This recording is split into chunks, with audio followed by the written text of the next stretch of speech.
What if I told you that being perfect was actually the most dangerous thing you could possibly be? Today, we're jumping headfirst into one of the most fascinating and kind of unsettling ideas from Robert Greene's classic, The 48 Laws of Power. We're talking about Law 46, a rule that pretty much flips everything we think we know about success on its head. I mean, think about it. From the moment you walk into a job interview to how you curate your social media, we're all taught the same thing. Project perfection. Put your absolute best foot forward, hide every single flaw, and build this polished, flawless image. But what if that whole pursuit isn't a goal at all? What if it's a trap? Could appearing perfect actually be the biggest strategic mistake you can make?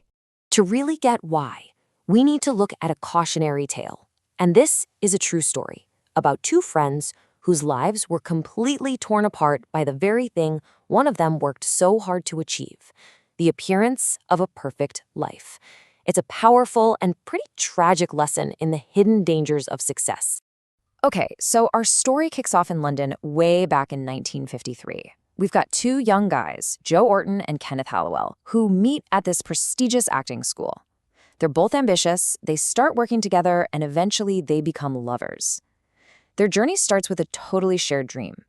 Right from the get-go, though, their dynamic was complex.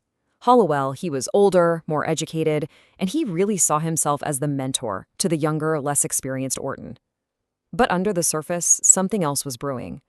Orton was the one with the real, raw, explosive talent. He was the true engine of their partnership, even if neither of them really admitted it yet. For years, they struggled together, trying to make it. But slowly, and maybe inevitably, Orton's genius just started to shine through. And as his star began to rise, this huge shadow was cast over Halliwell. Suddenly, the mentor was becoming the sidekick, and his own identity, which was so wrapped up in being the superior one, just started to crumble. And then came 1964. This was the year that changed everything. Orton's play, Entertaining Mr. Sloane, becomes this massive, scandalous hit in London. We're talking overnight success. Joe Orton is no longer just some aspiring writer, he is a bona fide star. Orton's success just exploded at what's been called a dizzying pace. He was charming, everyone loved him, he was in demand. And Halliwell, well, he was kind of left in the dust. He was basically reduced to being a personal assistant, forced to watch the man he once mentored soar into this new world that had absolutely no place for him. The humiliation must have been just constant. So here's the absolute crucial point. From Halliwell's perspective, Orton's life had become perfect. It seemed like he had no flaws, no struggles, just one win after another. And this apparent perfection didn't inspire Halliwell. No, it tormented him. It became a giant mirror reflecting all of his own failures. And that image, that unbearable image, would lead to a truly devastating end. So what was the real force at play here? This wasn't just disappointment. It wasn't just professional jealousy. It was something much, much darker. An emotion that Robert Greene says is the true danger of perfection. It was envy. The philosopher Soren Kierkegaard totally nailed this feeling. He said that admiration has a breaking point. When someone feels like they can't ever reach your level, their admiration sours and curdles into envy. And suddenly, they stop wanting to be like you, and they start quietly hoping to see you fall. And this brings us right to the law itself. Law 46, never appear too perfect. Greene puts it this way: appearing better than others is always dangerous, but most dangerous of all is to appear to have no faults or weaknesses.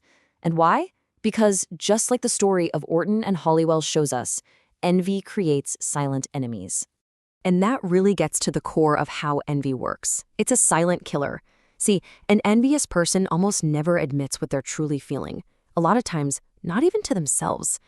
Instead, that envy dresses itself up as something else, like harsh criticism or moral judgment. Your perceived perfection makes them feel deeply insecure, and that feeling can so easily curdle into this hidden, unspoken desire to see you fail. Okay, so if appearing perfect is so dangerous, what's the alternative? How do you manage success without making yourself a target? At the office, in your friend group, anywhere. Well, this is what Greene calls an observance of the law. It's about mastering the art of the strategic flaw. The strategy here is all about disarming envy before it even has a chance to start. Step one is just acknowledging the danger, knowing your success will make some people feel weird. Then you actively work to deflect it. You do this by strategically showing a harmless flaw, or maybe admitting to a small, relatable vice. It's about consciously making yourself seem more human, more accessible, and less like some untouchable god. It's like a pressure release valve for all the social dynamics around you. Now, let's be absolutely clear about this. This is not about sabotaging your own success. It's not about pretending to be less than you are. The real goal is to be strategic about sharing your humanity. By admitting to a small weakness, maybe you're terrible with directions, or you have a weird superstition, you give people an opening. It lets them feel just a little bit superior, or at the very least, it creates a sense of camaraderie. And that simple human connection can transform that potential envy into something way more manageable, like pity or even friendship. So, as we wrap up our deep dive on one of the trickiest laws of social dynamics, I just want to leave you with one final thought to mull over in your own life.